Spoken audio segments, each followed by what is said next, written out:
un grupo de gente joven se quedó a dormir en la Plaza del Sol, en la Puerta del Sol, y entonces a raíz de allí pues hubo una ola.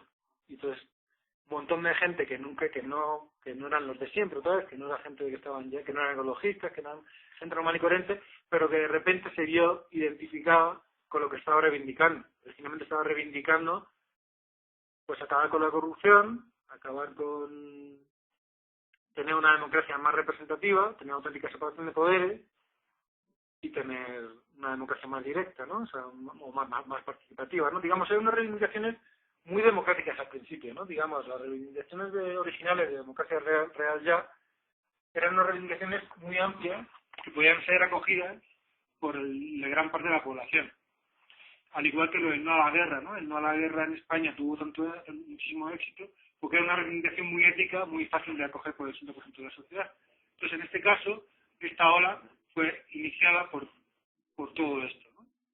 Unas reivindicaciones muy concretas y muy amplias, ¿no? De hecho, hubo varios encuestas del CIS, que sería el Centro de Investigaciones Sociológicas de España, que hablaba de que el 70-80% del país estaba a favor de lo que reivindicaba originalmente el 15M. O sea, de estas 4 o 5 reivindicaciones muy concretas que reivindicaba el 15M, ¿no? Pues algunas cosas también contra el sistema financiero, en el sentido de que la gente, si no podía pagar la deuda, pues que la pagara con su casa. Porque en España, por ejemplo, pues si tú no puedes pagar, si tú compras una casa, te da el dinero, el banco te da el dinero, y tú no puedes pagar, tú no puedes devolver el dinero al banco, pues el banco se queda con tu casa y además sigue reclamando la deuda. En otros países no es así, pero en España es así. Entonces, pues la gente, una de las reivindicaciones era que la gente ya dando la casa, que ya se acabara la persecución del banco respecto al resto de sus bienes, o respecto a bienes presentes y futuros, ¿no? El caso es que hubo toda una ola de movimientos. Y lo que pasa es que a partir de ahí, pues, digamos, la gente se pensó que, igual que pasó en Egipto, se podría tumbar el gobierno, se podría cambiar todo. Se generaron una serie de asambleas, pues ahí ya sin el estilo más anarquista. Ahí toda esa tradición anarquista de asambleísmo llegó a este movimiento del 15M. Entonces, en el 15M, digamos, se organizaron en torno a asambleas. Lo cual, en principio, es bueno, porque la gente en España, como hablábamos, la gente no se participa tanto de la sociedad civil, no militan en partidos, ni en sindicatos, ni en asociaciones juveniles, ni en nada, ¿no? O sea, muy poquito.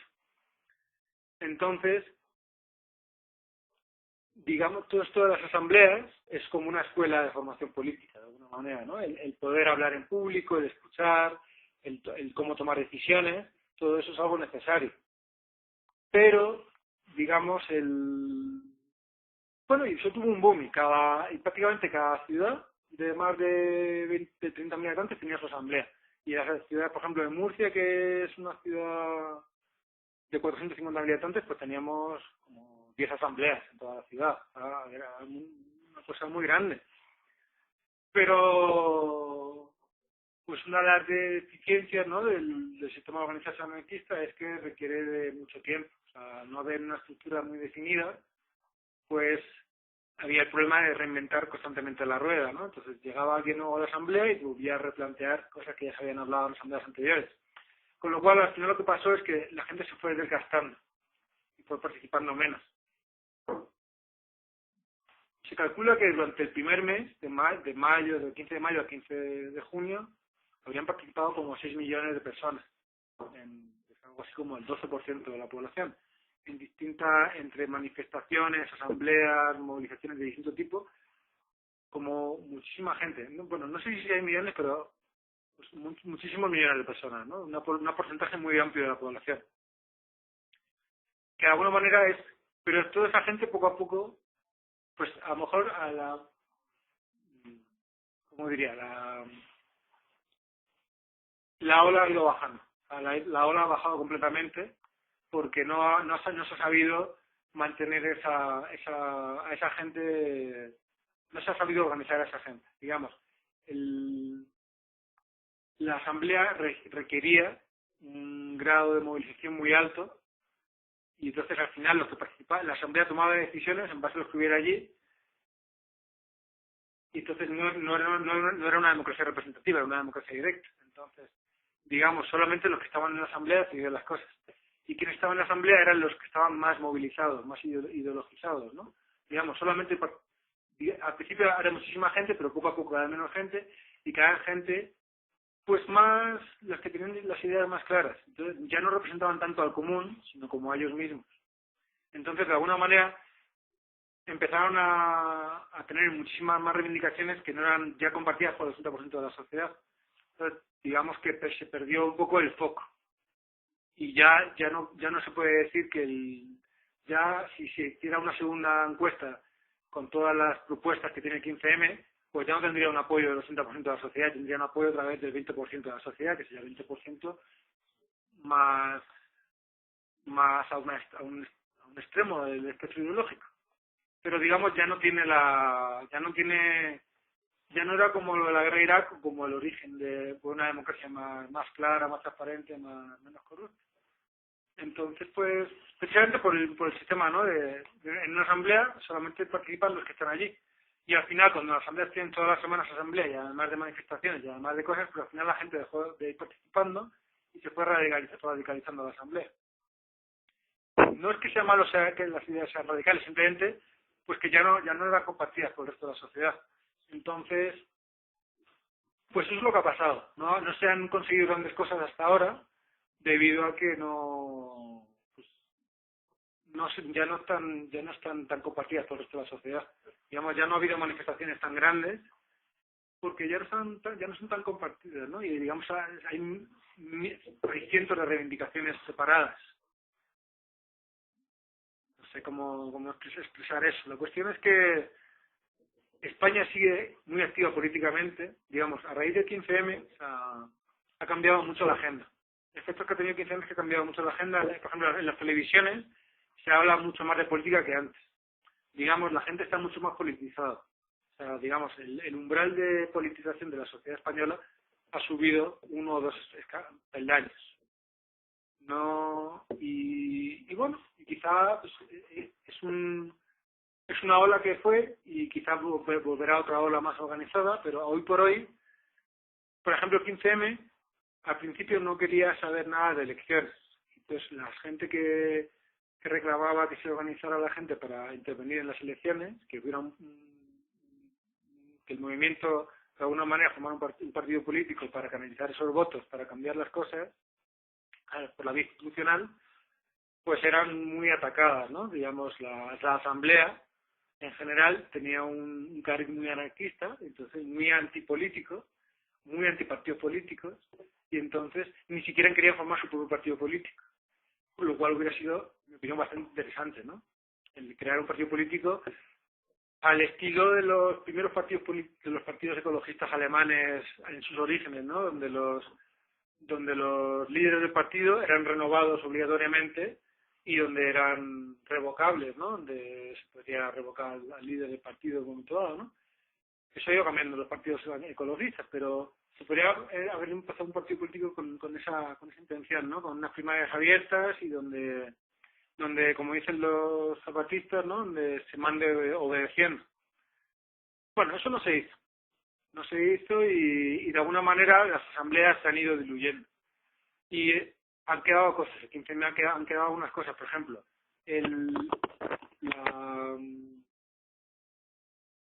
la plataforma la PAC, la plataforma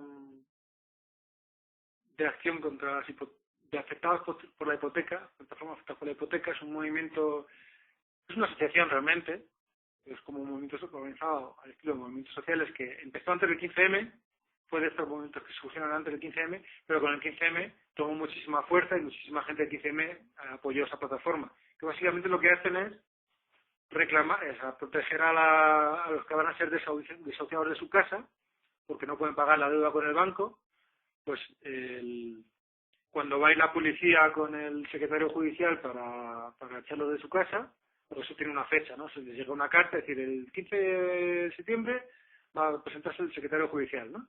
Para esa fecha tienen que irse. Entonces, pues esa fecha, pues se reúne un montón de vecinos, un montón de gente, entonces se ponen todos en la puerta de la casa y mediante técnicas no violentas se impide al secretario judicial entrar pacíficamente al lugar. Entonces, pues, si quieren entrar tienen que mover a la gente, la policía tiene que dedicarse o bien violentamente a golpear a los que están allí sentados o bien a ir moviéndolos uno por otro. Pero claro, lo que suele pasar es que lo que suele pasar es cuando llegan las situaciones, el secretario judicial dice que no no se ha podido entrar al domicilio y que se fija otra fecha. Y así constantemente, ¿no? Entonces, de alguna manera lo que se pretende con esta plataforma es renegociar. Entonces, lo que hace esta plataforma es renegociar con el banco y decirle, pues cada vez que ustedes vengan a desociar, nosotros vamos a estar allí, renegociemos, entonces ustedes se pueden quedar con la casa a cambio de que ya no les persigan más por la deuda. O ustedes pueden quedar con la casa, pero ofrezcanle una alternativa y consíganle un hogar social. Digamos, con cada caso negocian unas condiciones distintas, ¿no? Pues digamos, y luego esta plataforma crea una iniciativa legislativa popular, que es como una petición de firmas al Parlamento para legislar, para hacer algunos cambios legislativos en el sentido de que la deuda bancaria ya se acabe con la casa, ¿no? Y en eso están. Creo que al final esa iniciativa legislativa fue rechazada, ¿no? Pero digamos, hacen iniciativas de este estilo, ¿no? Y esta plataforma sigue en funcionamiento y sigue relativamente con cierta influencia.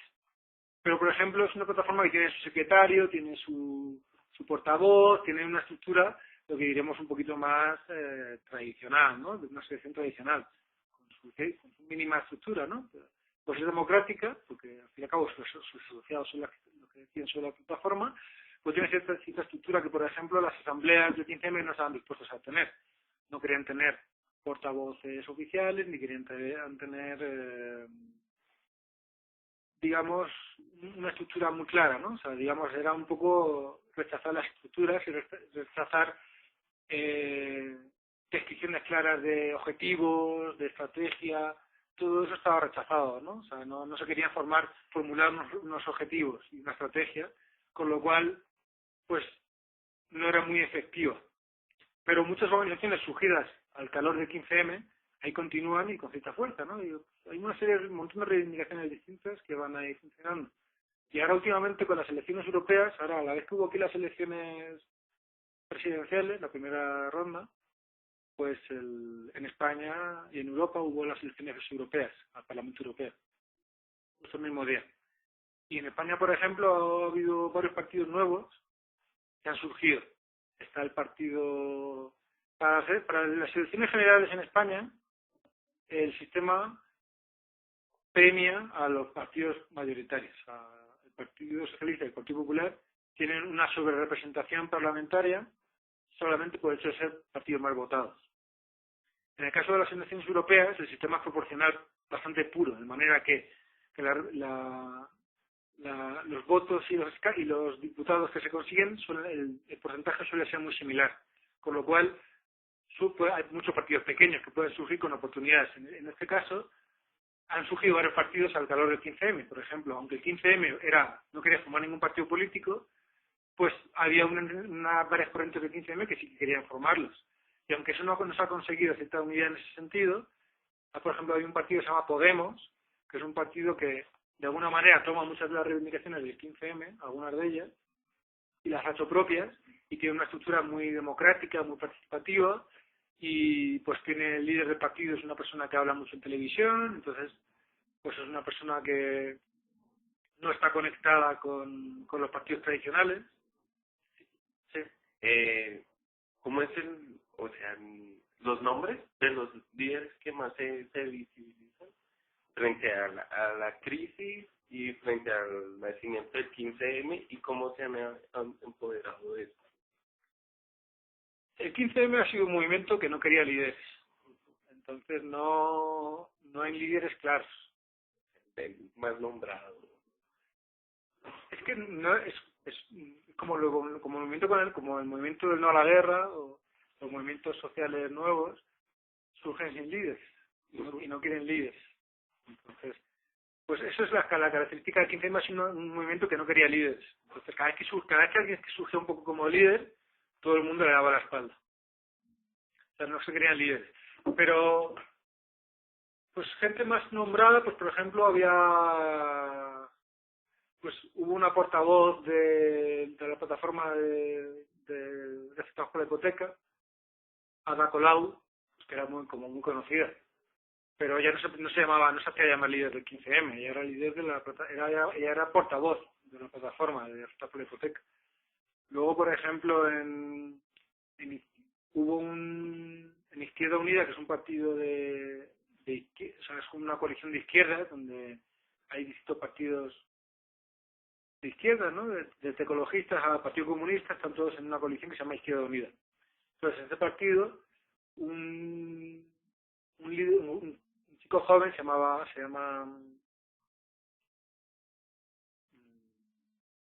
bueno, no me sale el nombre. Pues hay un chico joven que está en Izquierda Unida, que salió diputado y que de alguna manera tenía origen en el 15M. Pues claro, este hombre no dice representar al 15M, este hombre representa a Izquierda Unida. Y luego este señor de Podemos se llama Pablo Iglesias, que era un tertuliano, de televisión, de tertulias políticas, como decía antes. Una de las cosas que ha surgido el 15M es que se habla mucho más de política en televisión, en radio y en prensa y demás, ¿no? Entonces, pues en televisión este señor pues ha participado mucho en programas y entonces, digamos, la gente le ha reconocido, pues como que ha gustado mucho las cosas que decía y ha formado su partido político. Pero en general, pues ya no hay mucha más gente que se pueda considerar líderes. Pues también hay un alcalde, un juez que se llama Elipidio Silva, que se ha hecho conocido porque ha intentado procesar a varios, digamos,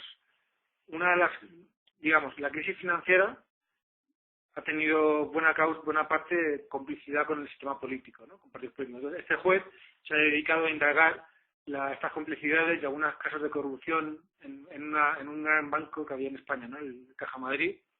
Era un banco que había allí, que existía, que ha cambiado de nombre, y este banco tenía muchas conexiones con partidos políticos, y era una banca semipública.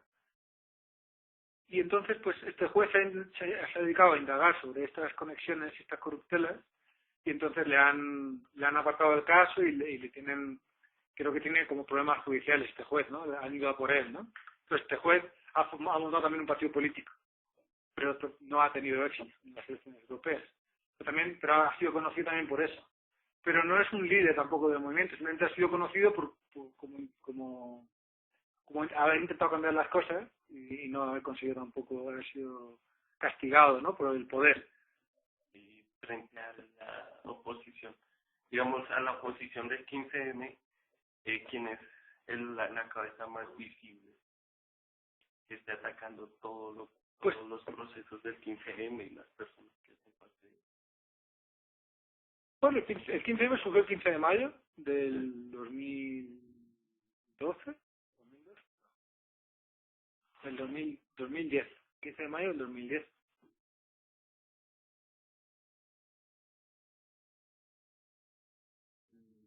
Sí, creo que el 2010 o el 2011, no me acuerdo. Eso estaba en el gobierno, 2011 creo. Y estaba en el gobierno el Partido Socialista Obrero Español. El gobierno estaba el Partido Centro Izquierda. Entonces, para el Partido Centro Izquierda, pues digamos, ignoró básicamente las reivindicaciones del 15M. España es un país casi federal, entonces en algunas zonas del país hubo un poquito más de represión. Pero digamos, durante esta época durante el año de gobierno, el 11 de noviembre del 2011 hubo un cambio de gobierno, pero hasta el 11 de noviembre el Partido Socialista Obrero Español, digamos, se dedicó más o menos a ignorar al 15M y hubo relativamente poca represión en el 15M. El 15M de alguna manera también se ha ido desgastando. Hubo cambio de gobierno y el 15M como 15M prácticamente la ola ya estaba bajada, ya había desaparecido. Entonces, desde entonces gobierna el Partido Popular, que es el partido de centro-derecha. El Partido Popular pues es un poquito más agresivo con los movimientos sociales, con los sindicatos. El Partido Popular pues hizo una reforma laboral y el Partido Popular, digamos, ha acelerado todas estas cosas esta complicidad que tenía el anterior partido con el sistema financiero. El Partido Popular la ha continuado y además ha acelerado los procesos de reducción del estado del bienestar. El Partido Socialista los inició y el Partido Popular los ha acelerado más todavía. En ese sentido podemos decir que son enemigos del 15M, en el sentido de que el 15M podemos decir que es un movimiento que quiere el mantenimiento del estado del bienestar, que quiere más democracia, etcétera, ¿no? El Partido Popular pues ha hecho reformas legislativas para criminalizar más la protesta. O sea, digamos, cuando uno protesta ahora no violentamente poniéndose en la puerta de la casa, pues ahora es susceptible, ¿no? Antes era susceptible de una multa, ahora es susceptible de que te metan en la cárcel. O sea, digamos, ha criminalizado y ha judicializado más la protesta. Ha creado una serie de mecanismos que hacen más complicado todo esto, pues desde el gobierno. Pero el enemigo, luego es complicado, pues en general los enemigos del 15 pues serían el sistema financiero y las grandes corporaciones, pero abiertamente no se muestra el enemigo, claramente. O sea, si fuera claro, pues sería todo más fácil, pero no es como lo de Ucrania, que claramente se ve quién está haciendo qué, ¿no? O sea, aquí pues el 15M son movimientos sociales y pues quizá no enemigos, pero sí adversarios o los contrarios, pues serían pues el gobierno, partidos de grandes empresas, sistemas financieros, serían los que están en contra del 15M. Pero realmente el 15M no tiene tanta fuerza como para que ellos estén preocupados por eso. Ellos tienen otras luchas. El 15M sería un frente más, pero no sería su mayor preocupación el 15M, yo creo.